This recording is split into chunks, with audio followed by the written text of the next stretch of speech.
Dubai వెళ్ళడానికి, Saudi Arabia వెళ్ళడానికి మనకు పెద్ద ఇబ్బంది లేదు. అమెరికాలో లేకపోతే బ్రిటనో, కెనడా లాగానో రాయబార కార్యాలయాలకు పోయి ఆడ క్యూలు కట్టి అక్కడ వాళ్ళు ఆ స్లాటు, ఈ స్లాటు, ఈ పెంట అంతా లేదు. చక్కగా ప్రశాంతంగా వెళ్ళిపోవచ్చు. ఓ రకంగా చెప్పాలంటే వీసా ఆన్ అరైవల్.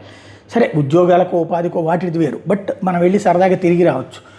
అదే సందర్భంలో పాకిస్తాన్కి మామూలుగా ముస్లిం దేశాలు పూర్తి స్వేచ్ఛనియాలి కదా, అట్లాంటి అవకాశం ఇవ్వాలి కదా. కానీ పాకిస్తాన్కి ఇప్పుడు ముస్లిం దేశాలైనటువంటి సౌదీ అరేబియా, దుబాయ్ ఈ పూర్తి వీసాలు ఇవ్వడానికి నిలిపడేసినాయి. ఎందుకంటే పాకిస్తాన్ నుంచి వెళ్ళి అక్కడ అడుక్కుంటున్నారు, మసీదుల దగ్గర అడుక్కుంటున్నారు. దుబాయ్లోనూ సౌదీ అరేబియాలో మసీదుల దగ్గర అడుక్కోవడం, మసీదుల దగ్గరే కదా, దేశంలోనే అడుక్కోవడం నిషేధం. కావాలంటే పనిస్తారు, కానీ వెళ్ళి అక్కడ అడుక్కుంటున్నారు. పాకిస్తాన్లో అనేక మంది దుబాయ్లోనూ సౌదీ అరేబియాలో అడుక్కుని తెచ్చిన డబ్బులతో పాకిస్తాన్లో సంపాదన కింద లెక్క చూపెట్టి ఇన్కమ్ ట్యాక్స్ కూడా కడుతుంటారు. అది అక్కడ విచిత్రమైనటువంటి పరిస్థితి. ఆస్తులు కూడా కొనుక్కుంటుంటారు.